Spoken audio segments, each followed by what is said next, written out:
Lead చేస్తున్నారు. So ఇప్పుడు ఎలా అనిపిస్తుంది ఏంటి అసలు? చాలా హ్యాపీగా ఉన్నాను ఫ్యామిలీతో. అంతకుముందు ఎలా ఉన్నాను ఇప్పుడు కూడా యాజ్ ఇట్ ఈస్ అన్ని మర్చిపోయి అమ్మ నాన్నతో అన్నయ్య వాళ్ళతో చాలా అంటే చాలా హ్యాపీగా ఉన్నా. మీ ఫేస్ చూస్తే మాకు అర్థమైపోతుంది. సో అంటే అదంతా ఒక బ్యాడ్ డేస్, ఒక చేదు జ్ఞాపకాలు, ఇంకా గుర్తు కూడా తెచ్చుకోలేం మనం, అసలు తలుచుకోలేం కూడా. ఆ తర్వాత నుంచి మీ లైఫ్లో ఇంకా కొత్త కొత్త పాత్రలు రావటం, కొత్త లైఫ్ని ఒకటి లీడ్ చేయడం అనేది ఓకే. కానీ ఏదైతే ఇప్పుడు ట్రస్ట్ ఉందో ఆ ట్రస్ట్లో కూడా అనేకంగా మీరు కొన్ని ఫేస్ చేశారు అని విన్నాము. అలాగే అక్కడ చేసిన పనికి ఆ డబ్బులు కూడా మీకు అసలు రూ. 54 రావటం, అసలు ఏంటిదంతా అసలు? అంటే నాకు కాదు యాక్చువల్ గా. సో నేను ఎవరైతే ఒక అక్కని తీసుకొచ్చానో హ్మ్. గౌతమి తన పేరు, అవును. తనకి 10 సంవత్సరాల నుంచి ఉంది ఆ హోమ్ లో. హ్మ్. 13 ఇయర్స్ అప్పుడు ఏమో వెళ్ళిందనమాట. వాళ్ళ ఇంట్లో వాళ్ళ అన్నయ్య వల్ల ప్రాబ్లం అయ్యి. హ్మ్. అయితే ఈ 10 ఇయర్స్ నుంచి చూసుకుంటే ఓకే 1 ఇయర్ వరకు తన వర్క్ నేర్చుకుంది. నేర్చుకున్నందుకు మనీ ఏమి ఇయ్యలేదు అనుకోవచ్చు మనం. ఓకే. కానీ 9 ఇయర్స్ నుంచి చేస్తే తనకు వచ్చింది 58,000 అనమాట, రూపాయలు కాదు. హ్మ్.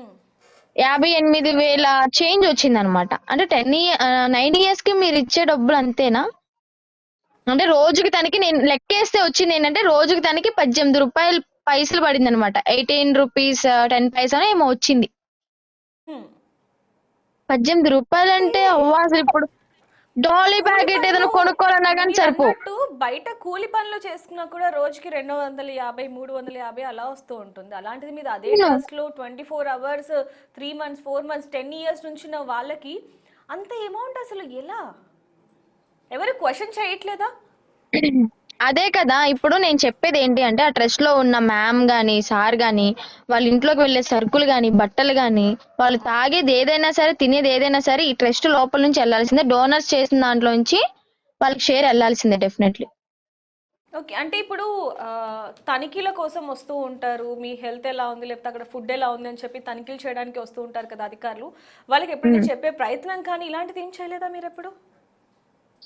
డోనర్స్ వచ్చినప్పుడు ఏం చేస్తా అంటే బెడ్స్ అవన్నీ క్లీన్ పెట్టుకోండి, రేపు డోనర్స్ వస్తారు, మంచిగా మాట్లాడాలి, ఇలా ఉండాలి, ఎవరైనా సరే ఎక్కువ మాట్లాడారంటే మీకు బాగోదు అని చెప్పని ముందే పిల్లలకి భయపెట్టేస్తారనమాట.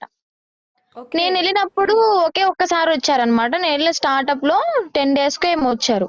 అప్పుడు హ్మ్. ఇంక అందరు గుర్తుపట్టి వర్షిని ఎలా ఉన్నాము, ఇప్పుడంతా బానే ఉంది, ఇక్కడ ఎలా ఉంది నీకు, మంచిగా పెడుతున్నారా తిండి, అదంతా బాగుందా అంటే ఇంకా 10 days కదా మనం వెళ్ళి, మనతో మంచిగానే ఉన్నారు, అంతా మంచిగా మాట్లాడారు, ఫుడ్ కూడా బాగానే పెట్టారు. హ్మ్. ఇంకా సరే బాగుందండి అంతా ఆల్ ఓకే అని చెప్పాను. అప్పటి నుంచి ఒక 2-3 నెలలు గడిచిన తర్వాత ఎప్పుడు డోనర్స్ వస్తారా అని చెప్పని ఎదురు చూసాను అనమాట నేను. ఓకే. అంటే అది చెప్పటానికి, అక్కడ జరుగుతున్న వాటి గురించి చెప్పటానికి. అవును.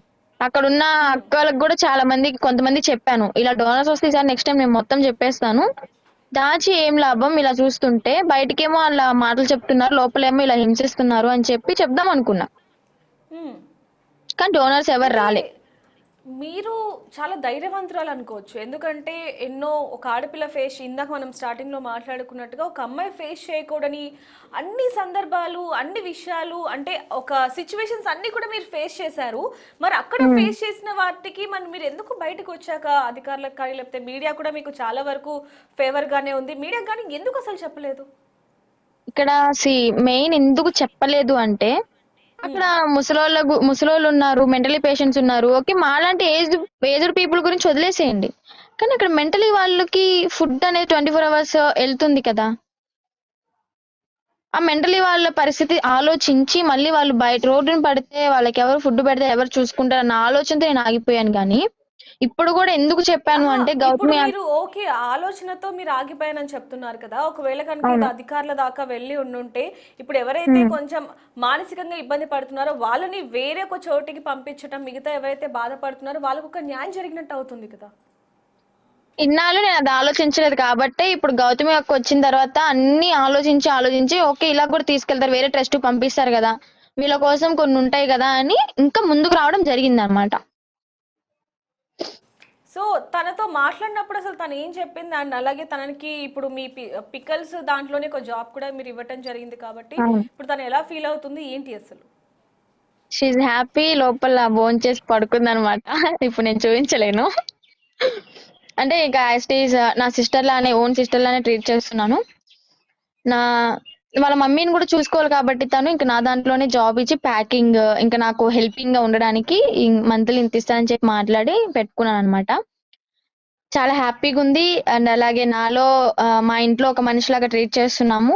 మెయిన్ నాకు ట్రస్ట్ లో కలిసినప్పుడు ఒక 15 to 20 డేస్ వరకు అక్క నాతో మాట్లాడలే. అంటే అంత క్లోజ్ బాండ్ అవ్వలేదన్నమాట. మ్మ్. ఇంకా బాండింగ్ ఎప్పుడైతే స్టార్ట్ అయిందో అప్పటి నుంచి తన సమస్యలను చెప్పుకోవడం వచ్చింది. ఇలా చిన్నప్పుడు తన ఓన్ బ్రదరే కొంచెం ఆ, చెప్పుకోవడానికి ఘోరంగా ఉంటది కానీ రేపెటం చేశాడు. మ్మ్. అందుకని చెప్పని ఇంట్లో పారిపోయి ఎవరికి చెప్పకుండా నైట్ నైట్ వచ్చేసింది. అప్పుడు ఆ తర్వాత రోడ్డు మీద పోలీసులు ఎవరో తీసుకెళ్లి ఈ ట్రస్ట్ లో జాయిన్ చేయడం జరిగింది. ఇంకా ఓకే. అప్పటి నుంచి ఇక్కడే ఉన్నాను. దాన్ని ఏంటంటే 2-3 సార్లు టాబ్లెట్లు వేసి కొట్టారు కూడా. ఎందుకు? మాట అంటే వినలేదని. టాబ్లెట్స్ అంటే అలా వేసి కొట్టాల్సిన అవసరం ఏముంది అసలు అక్కడ? వాళ్ళు చెప్పిన మాట వినకపోయినా వాళ్ళ మాటకి ఎదురు చెప్పినా గానీ కొడతారు అక్కడ. నేను ఉన్నప్పుడు కూడా ఒక అమ్మాయిని కొట్టారు. అంటే వాళ్ళ ఆఫీస్ దగ్గరికి ఎవరో వచ్చారు, వాటర్ బాటిల్స్ తీసుకెళ్లలేదు అని చెప్పని. తనకి ఆ టైంలో పీరియడ్ లో ఉంది, తను పడుకుంది. అయితే అక్కడ తీసుకెళ్లేదు, ఆఫీస్ కి వాటర్ బాటిల్ తీసుకెళ్లేదని చెప్పని తన పై నుంచి రూమ్ లో, మాది పై రూమ్ అనమాట, కింద ముసలోళ్ళు ఉంటారు, పైనుంచి మెట్ల మీద నుంచి లాక్కొచ్చి కొట్టింది, తాళాలు వేసేసింది రూమ్ కి. ఓకే. సో ఇలా కొడతారు, వాళ్ళకి టాబ్లెట్స్ వేస్తారు. అంటే వర్షిని మనం కొన్ని సినిమాల్లో చూస్తూ ఉంటాం, ఇలా ఏదైతే ట్రస్ట్ ఉంటుందో అందులో ఆడపిల్లల్ని కొంచెం మానసికంగా ఇబ్బంది పెట్టడం, శారీరకంగా ఇబ్బంది పెట్టడం, పీరియడ్స్ టైంలో ఇందాక మీరు చెప్పినట్టుగా పీరియడ్స్ టైంలో నాకు కడుపు నొప్పిగా ఉంది నేను పడుకుంటాను అంటే లేదు మీరు పని చేయాల్సిందని చెప్పి ఇష్టం వచ్చినట్టుగా కొట్టడం, ఇవన్నీ కూడా మనం చూడడం జరిగింది. సేమ్ అదే అవును, తరహాలో ఇక్కడ కూడా ఉందా? అదే తరహాలో జరుగుతుంది, కాకపోతే బయటికి రానివ్వట్లేదు. ఇప్పుడు ఎవరైతే అక్కడ ఇన్ఛార్జ్ ఉన్నారో, అంటే పిల్లల్ని, మాలాంటి స్వదార్ పిల్లల్ని, అక్కడ 2 గ్రూప్స్ ఉంటాయి అన్నమాట. Mentally old age and Swadhar, Ujjwala. ఈ ఉజ్వాల అనే వాళ్ళది కొంచెం సపరేట్ అనుకోండి. ఆ, ఆ, స్వదార్ అనేది మాలాంటి పిల్లల కోసం, అనాథగా ఉన్న పిల్లల్ని తీసుకురావడం, లేదా ఇలా ఇంట్లో ఇష్యూ అయిన పిల్లల గురించి స్వదారు అనేది ఉంది. ఆ స్వదార్ మొత్తానికి లక్ష్మి అనే ఆమె ఇన్ఛార్జ్.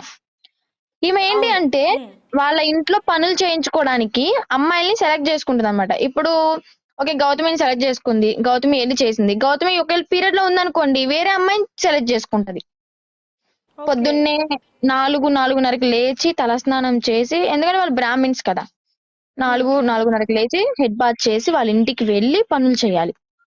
ఓకే. బట్టలు, ఇల్లు ఊడవడం, మాపు పెట్టడం, అంట్లు కడగడం, ఈవెన్ ఘోరాతి ఘోరంగా మనం చెప్పుకోవాల్సింది ఏంటి అంటే ఆడపిల్లలం, ఆమె కూడా ఒక ఆడదే, మరి ఆమెకి అలా ఎలా చేయాలనిపించిందో నాకు అర్థం కాలేదు ఇప్పటికి. తను పీరియడ్ లో ఉన్నప్పుడు ప్యాడ్ కూడా తీయకుండా ప్యాడ్ అక్కడ పెట్టేసి ఈ వీళ్ళ చేత తీయించి డస్ట్బిన్ లో వేయించేది. ఓకే. ఉమ్.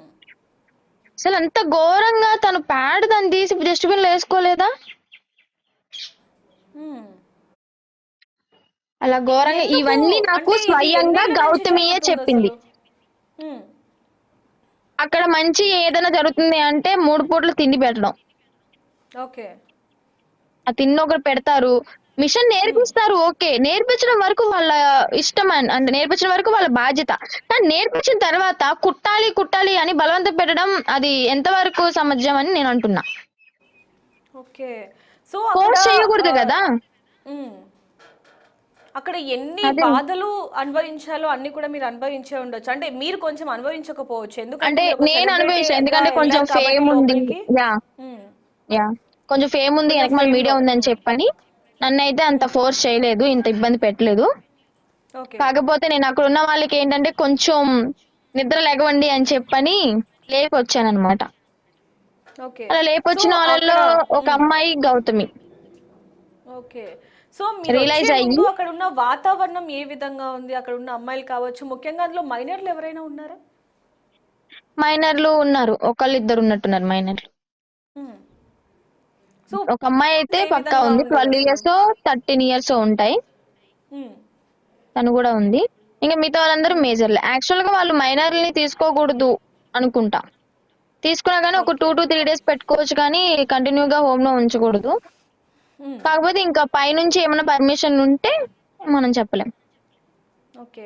సో సో ఏదైనప్పటికీ మీరు మాత్రం అక్కడ ఉన్న ఏదైతే ఇప్పుడు భయంకరమైన దారుణాలు జరుగుతున్నాయో అవన్నీ కూడా మీరు బయట పెట్టడం జరిగింది. సో దీని మీద కూడా అధికారులు స్పందించాలని మనం కూడా కోరుకుందాం. ముఖ్యంగా దాని మీద కూడా మనం కొంచెం దృష్టి పెడతాం. అంతకంటే ముందు మీ స్పందించాలి విషయానికి అంటే వస్తే ఇప్పుడు నేను ఒక ఇంటర్వ్యూ ఇచ్చాను, తను కూడా మాట్లాడింది, తన కష్టాన్ని చెప్పుకుంది. తనకి మిషన్ కుట్టి కుట్టి మోకాలు గుజ్జు అరిగిపోయింది తెలుసా మీకు? రాత్రిపూట పడుకునేటప్పుడు మోకాలు నొక్కుని ఏడ్చుకుంటూ పడుకుంటది. ఓకే. ఇవన్నీ ఒకవేళ ఆ ఇంటర్వ్యూ చూసిన వాళ్ళు ఎవరైనా ఉంటే ఇంతైనా రెస్పాన్స్ అవ్వాలి కదా. ఇంతవరకు ఎటువంటి రెస్పాన్స్ లేదు. ఇదే మనం బాధాకరమైన విషయం ఏంటి ఒక్కరు కూడా రెస్పాన్స్ అవ్వలే. ఓకే. నేను దీని గురించి మీతో మాట్లాడే